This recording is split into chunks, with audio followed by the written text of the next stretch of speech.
विद्या संकल्प चैनल पर आप लोग का स्वागत है। आधुनिक इतिहास का सीरीज चल रहा है। ये अध्याय 5 का चौथा वीडियो है। सिख और अंग्रेज से संबंधित स्टैटिक जीके को हम लोग इसमें देखेंगे। आइए प्रारंभ करते हैं। पंजाब के विलय के तुरंत बाद लॉर्ड डलहौजी ने वहां की सुरक्षा और कानून व्यवस्था के लिए किस विशेष बल का गठन किया था?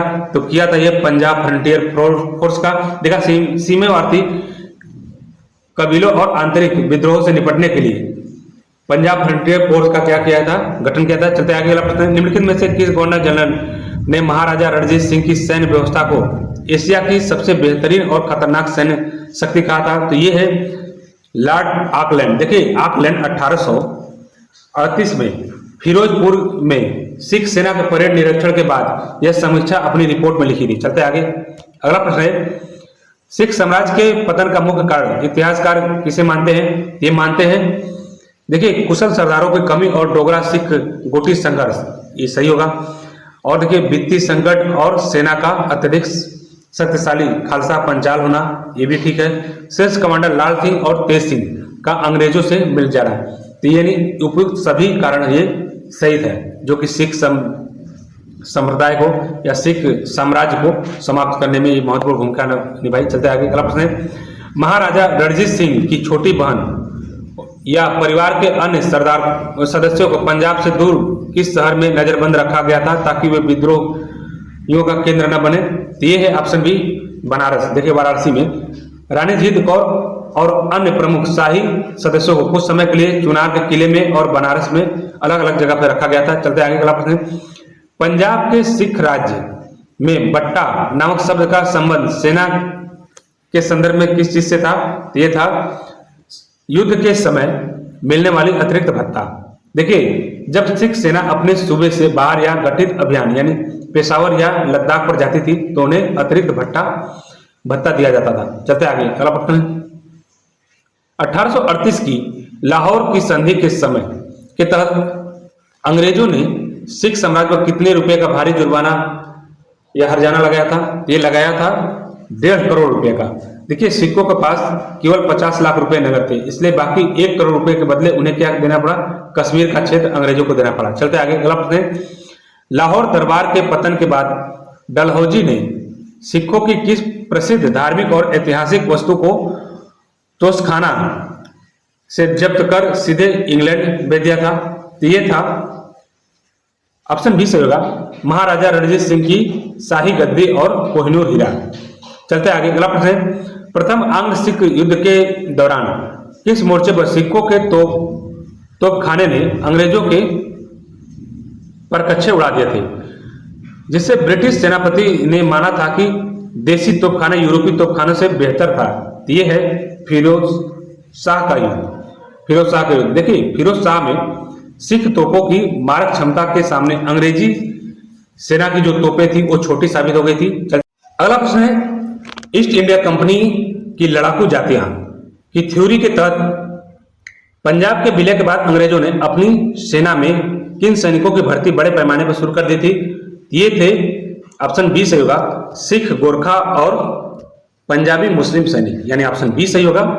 देखिए, 1857 के विद्रोह के बाद अंग्रेजों ने अवध और बंगाल के सैनिकों पर भरोसा कम कर दिया था और सिखों तथा गोरखाओं को ज्यादा महत्व दिया।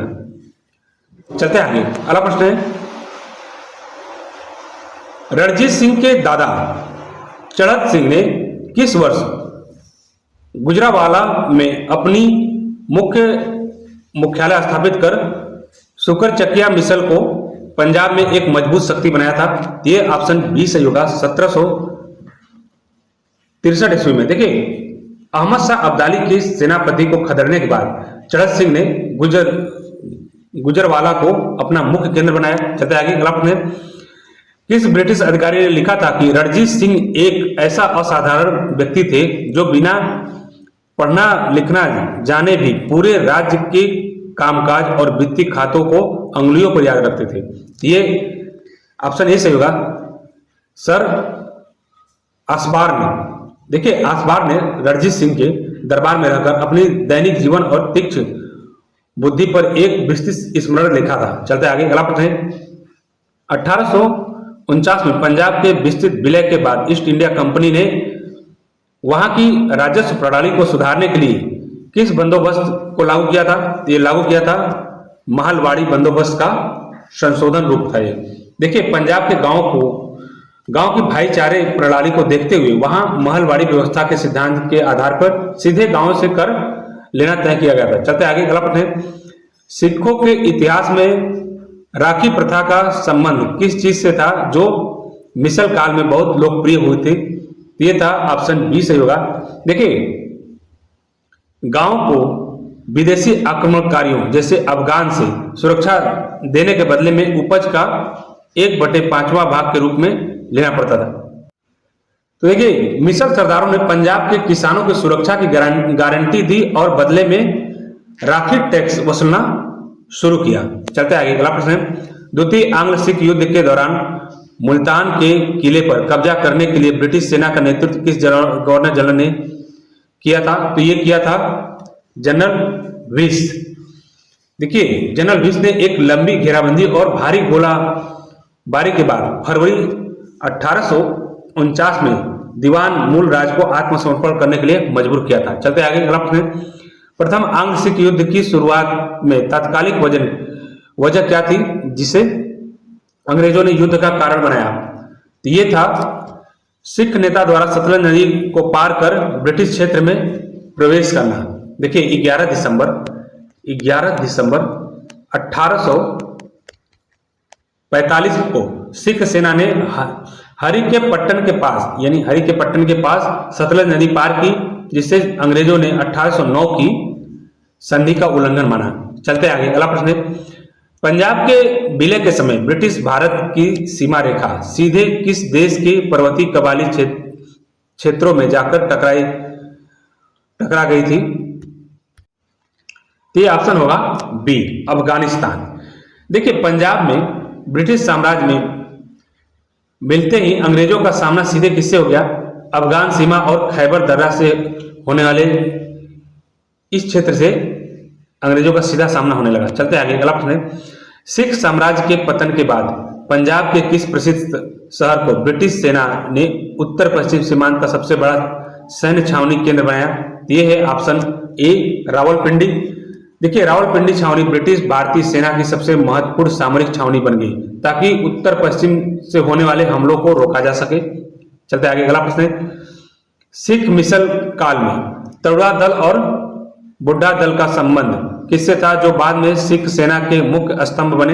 ये थे ऑप्शन बी से होगा, खालसा सेना के युवा और बुजुर्ग सैनिकों के दो संगठित दल यानी नवाब कपूर सिंह द्वारा गठित। ये देखिए, 1734 ईस्वी में नवाब कपूर सिंह ने सिखों को संगठित करने के लिए युवाओं को तरुण दल और बुजुर्गों को बुढ़ा दल में विभाजित किया था। चलते आगे, अगला प्रश्न है, लॉर्ड डलहौजी ने जब पंजाब का विलय किया तो ब्रिटेन के गृह अधिकारियों ने इस फैसले पर क्या प्रतिक्रिया दी थी? तो उन्होंने कहा था, उन्होंने बिना किसी आपत्ति के डलहौजी के इस कदम को पूरी सराहना दी, सहमति दे दी थी। देखिए, डलहौजी ने बिना लंदन की पूर्व अनुमति के ही यह विलय किया था, लेकिन कंपनी के निदेशकों ने पंजाब की संपन्नता देखकर इस फैसले का स्वागत किया।